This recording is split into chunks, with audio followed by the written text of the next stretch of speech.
21 अगस्त साल 1986, समय रात के लगभग 9 बजे। मध्य अफ्रीकी देश कैमरून, जिसके नॉर्थ वेस्ट इलाके में मौजूद 4 गांव कैम, चा, सबोम और नायोस, रोज की तरह यहाँ रहने वाले सभी गांववासी अब सोने की तैयारियों में लगे हुए थे। दिन भर की थकान और कड़ी मेहनत के बाद समूचा इलाका एक मीठी नींद में लगभग जा ही चुका था। लेकिन तभी अचानक एक धमाका होता है, एक ऐसा धमाका जिसे सुनकर बहुत से लोग चौंक जाते हैं, तो बहुत से गांववासियों को वो धमाका भयभीत भी कर देता है। किसी को कुछ समझ नहीं आता कि अचानक ये धमाका क्यों, कैसे और कहां पर हुआ है। इसे जानने के लिए सभी लोग तुरंत अपने घरों से बाहर निकलते हैं और देखते हैं कि रात के अंधेरे में नायोस झील के बीचों बीच एक दानव खड़ा हुआ है। एक दानव जो झील के पानी से ही बना था और तेजी से ऊपर की ओर बढ़ रहा था। लोगों को कुछ भी समझ नहीं आ रहा था कि अचानक ये सब क्या हो रहा है। जो झील हमेशा से शांत रहती थी, आज उसमें अचानक ये उफान कैसे आ गया। सभी गांववासी अभी ये सोच ही रहे थे कि तभी पानी का झरना पहले तो कई फीट की ऊंचाई पर पहुंचकर बादल का रूप लेता है और फिर तेजी से झील के किनारे बसे चारों गांवों के ऊपर छाने लगता है। अभी कुछ ही मिनटों का समय बीता था कि गांव के लोग देखते हैं कि वो बादल तेजी से करीब 350 फीट व्यास मतलब डायमीटर के एक गोलाकार बादल में बदल जाता है और चारों ओर छाने लगता है। अब वो समय आ चुका था जब धरती और आसमान के बीच इन रहस्यमयी बादलों का घेरा था, जो हर किसी की मानो सांसें उखाड़ने लगा था। हर तरफ हाहाकार मचा था। घने बादलों का दृश्य तो डरावना था ही, उसकी वजह से अचानक आई ऑक्सीजन की कमी से जब सभी लोगों का दम घुटने लगा तो लोग और भी ज्यादा डर गए। जब तक लोगों को ये समझ आता कि एक शांत झील दानव के रूप में कैसे बदल गई और उसकी वजह से लोगों का दम कैसे घुटने लगा, उससे पहले वो रात बीत गई और 21 अगस्त की वो रात अपने साथ साथ करीब 1800 लोगों की जान भी ले गई। दोस्तों, ये भयानक हादसा इतिहास के पन्नों में दर्ज है, जिसे जब भी खंगाला जाता है तो ये कहानी इन 4 गांवों के आसपास ही मंडराती रहती है। हालांकि इस हादसे का असर नायोस झील से करीब 25 किलोमीटर की दूरी तक हुआ था, लेकिन इस हादसे का सबसे बड़ा शिकार नायोस और काम गांव के लोग हुए थे, जहां औपचारिक आंकड़ों के अनुसार 1746 और वो लोग जिनकी मौत की पुष्टि आज तक नहीं हो पाई। ऐसे करीब 1800 लोग एक ही रात में इस हादसे में मारे गए थे। कुछ लोगों ने इस भयानक मौत को रात भर अपनी आंखों से देखा,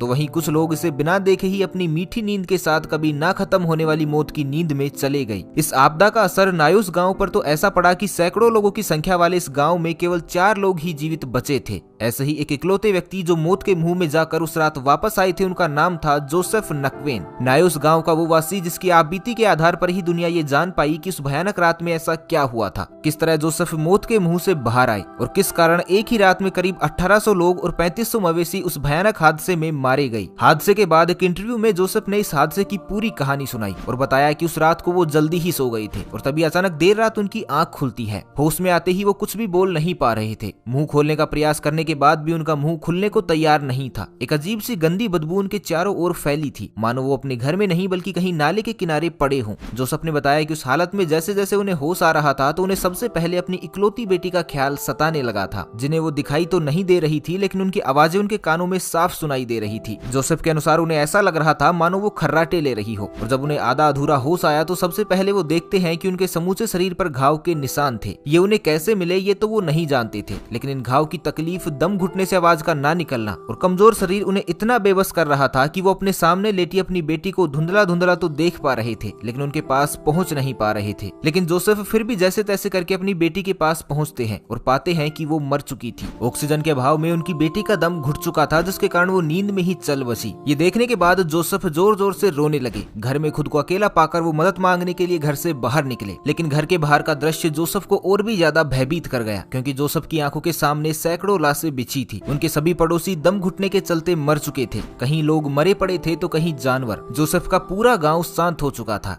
खैर, जो होना था वो तो अब तक हो ही चुका था। जोसेफ की तरह बहुत से लोगों ने अपने अपनों को तो किसी ने अपने समूचे परिवार को खो दिया था, जो लौटकर कभी वापस नहीं आने वाले थे। लेकिन अब समय था ये जानने का कि आखिर ये हुआ क्यों। अगले ही दिन इस भयानक हादसे की खबर आग की तरह फैल गई। अखबारों से लेकर रेडियो तक हर तरफ केवल नायोस झील और वहाँ हुई करीब 1800 मौतों का जिक्र था। जिन्हें असली वजह का पता था वो खबर सुनाने में लगे और जिन्हें इस हादसे के बारे में कुछ भी नहीं पता था वो खबर बनाने में लग गए। कोई इसे वायरस का हमला, तो कोई दुनिया का अंत, तो कोई ईश्वर का अभिशाप, तो कोई पूर्वजों का बदला बताकर इस खबर को परोसने में लग गए। लेकिन इस खबर की सच्चाई और असली वजह क्या थी, इसकी पुष्टि केवल एक ही चीज कर सकती थी और वो थी विज्ञान, जो मरे हुए लोगों को तो वापस नहीं ला पाई, लेकिन मरने वालों के साथ क्या हुआ था इस वजह को जरूर ढूंढ कर ले आई। वैज्ञानिकों ने जोसेफ की आपबीती और नायोस झील की गहन जांच के साथ हादसे की उस वजह को ढूंढ निकाला और दुनिया को बताया कि आखिर उस रात क्या हुआ था। तो हुआ कुछ यूं था कि लेक नायोस वो झील थी जो पिछले 10,000 सालों से निष्क्रिय पड़े हुए एक ज्वालामुखी के मुंह पर उत्पन्न हुई थी। लेकिन वो ज्वालामुखी शांत जरूर था, लेकिन इसके निचले हिस्से में मौजूद था मैग्मा, आसान भाषा में कहे तो पिघला हुआ लावा, जिसकी तादाद इस झील की गहराई में काफी ज्यादा थी। हालांकि वैसे तो लावा से कई अन्य गैसें भी निकलती रहती हैं, लेकिन इनमें से सबसे ज्यादा जिस गैस का रिसाव होता है उसे कार्बन डाइऑक्साइड कहते हैं। आमतौर पर ये गैस लावा से निकलकर झील के गहरे और ठंडे पानी में घुल जाती है और फिर पानी के ऊपर आने के साथ ही ये हवा में मिल जाती है। लेकिन वैज्ञानिकों के अनुसार ये चक्र उस दिन या फिर पिछले कई दिनों से बदल चुका था। झील के निचले हिस्से में कार्बन डाइऑक्साइड की मात्रा इकट्ठा होते जा रही थी, जिसे ऊपर आने का तो मौका ही नहीं मिल रहा था। एक स्थिर झील होने के कारण नीचे का पानी ऊपर और ऊपर का नीचे होना बंद हो चुका था। फिर एक दिन झील के तल में भूस्खलन यानी लैंडस्लाइड हुई, जिसकी वजह से झील की गहराई में एक जोरदार हलचल हुई, जिसने नीचे जमी हुई 80 million cubic metres carbon dioxide gas को हिलाकर रख दिया। इस झटके के कारण कार्बन डाइऑक्साइड तेजी से पानी की ऊपरी सतह पर आई, जबकि ऊपर का पानी इतना ठंडा नहीं था कि वो कार्बन डाइऑक्साइड को घोल सके, जिसके कारण वहां बबल बन गई और ये इतनी तेजी से निकली कि पहले तो पानी और गैस का एक झरना तैयार हुआ, फिर इस गैस ने बादल का रूप ले लिया। इसे आसानी से चित्रित करने के लिए इसे आप ऐसे भी समझ सकते हैं कि आप एक कल्पना कीजिए कि आपके हाथों में एक कोल्ड ड्रिंक की बोतल है, जिसे आपने झटके के साथ कई बार हिलाया हो और फिर बोतल का ढक्कन खोल दिया हो। जिस तरह कोल्ड ड्रिंक का झाग ऊपर की ओर उठेगा, ठीक उसी तरह 21 अगस्त की रात को नायोस झील में भी हुआ था। लेकिन मौत की उस कोल्ड ड्रिंक वाली प्रक्रिया ने 1800 जाने ले ली, क्योंकि कार्बन डाइऑक्साइड जो हवा से भारी होती है, तो जैसे ही भारी मात्रा में ये गैस वातावरण में आई तो अन्य गैसों की तरह ये ज्यादा ऊपर तो जा नहीं सकी और जमीन के आसपास ही बनी रही और इसने समूचे इलाके की ऑक्सीजन को रोक दिया, जिसके बाद ऑक्सीजन की कमी ने लोगों की सांसों को रोक दिया। इस प्रक्रिया को लिम्निक इरप्शन कहा जाता है, जिसमें कोई भी गैस एक जोरदार दबाव के साथ जमीन को चीर देती है और निकलकर वातावरण में घुल जाती है। अब क्योंकि इस झील से कार्बन डाइऑक्साइड गैस बाहर निकली थी, तो भार के कारण ये पहले तो बादल बनी और फिर धरती पर ही फैल गई, जिसकी चपेट में जो भी आया वो मारा गया। इस झील से कितनी कार्बन डाइऑक्साइड निकली होगी, इसका अंदाजा आप इस बात से लगाइए कि जो झील हमेशा नीले रंग की हुआ करती थी, इस घटना के बाद वो गेरवे रंग की हो गई, जिसे देखकर ऐसा लग रहा था मानो किसी ने पानी में खून मिला दिया हो। हालांकि इस तरह का हादसा इससे पहले भी साल 1984 में हुआ था, जब कैमरून में ही मौजूद एक और झील मनून में भी इसी तरह का इरप्शन हुआ था और इसके कारण झील के करीब रहने वाले 37 लोग मौत के मुंह में चले गए थे। लेकिन उस हादसे से किसी ने भी कोई सबक नहीं लिया और उसका नतीजा ये हुआ कि इसके 2 साल बाद ही ये भयानक हादसा हुआ, जिसने सबको हिला कर रख दिया। लेकिन इस घटना के बाद स्थानीय सरकार को ये एहसास जरूर हो गया कि अब वो समय आ गया है जब इस तरह की प्राकृतिक आपदाओं से निपटने के लिए कुछ ठोस कदम उठाने होंगे, वरना क्या पता अगली बार 1800 की ये संख्या दुगनी या फिर तिगनी हो जाए। इसके लिए इस झील में डीगैसिंग प्लांट लगाया गया, जिसमें वैज्ञानिकों ने झील के बीचों बीच एक बड़ा सा पाइप झील की गहराई में गाड़ दिया। इसका एक सिरा पानी के भीतर और दूसरा हवा में है, जिससे आज निरंतर जमा होने वाली कार्बन डाइऑक्साइड गैस बाहर निकल रही है। हालांकि इस प्रोजेक्ट के शुरुआती दौर में 3 पाइप और उसके बाद 2 और पाइप, मतलब कुल 5 पाइप लगाने का प्रस्ताव दिया गया था। लेकिन सरकार की लापरवाही का ये नतीजा हुआ कि आज भी नायोस झील में केवल एक पाइप के सहारे ही प्रकृति को चैलेंज किया जा रहा है। इस हादसे से भले ही लालची सरकार ने कोई सबक ना लिया हो, लेकिन लोगों ने इस जगह को जरूर खाली कर दिया और यहाँ से दूर पहाड़ की ऊंचाइयों पर अपने अपने मकान बना लिए, जहाँ से इस आपदा का खतरा खत्म ना सही लेकिन कम से कम जरूर हो गया है। हालांकि वैज्ञानिकों की माने तो कहीं ना कहीं दुनिया की हर झील इस तरह का हादसा अपने अंदर छुपाए हुए है, लेकिन फिर भी अगर उनके अनुसार आने वाले समय में इस तरह का हादसा फिर से कहीं होता है तो वो झील या तो फिर से एक बार नायोस ही होगी या फिर लेक मनून और लेक कीवू में से कोई एक। क्योंकि लेक कीवू की बात करें तो रवांडा और कोंगो के बीचों बीच बनी ये झील नायोस के मुकाबले हजारों गुना बड़ी है और इसके आसपास रहने वाले लोगों की संख्या भी इससे कहीं ज्यादा है, जिसमें प्रकृति अगर नायोस जैसा हादसा दोहराती है तो कीवू झील में होने वाले हादसे में कितने लोग मारे जाएंगे इसका अंदाजा भी नहीं लगाया जा सकता। लेकिन ये बात दावे के साथ कही जा सकती है कि कीवू झील की तबाही शायद दुनिया की सबसे बड़ी तबाही जरूर होगी। तो दोस्तों बस आज के लिए इतना ही, मिलते हैं अगले वीडियो में, तब तक के लिए खुश रहे, मस्त रहे, हंसते रहे, भगवान करे आप सभी का दिन शुभ हो।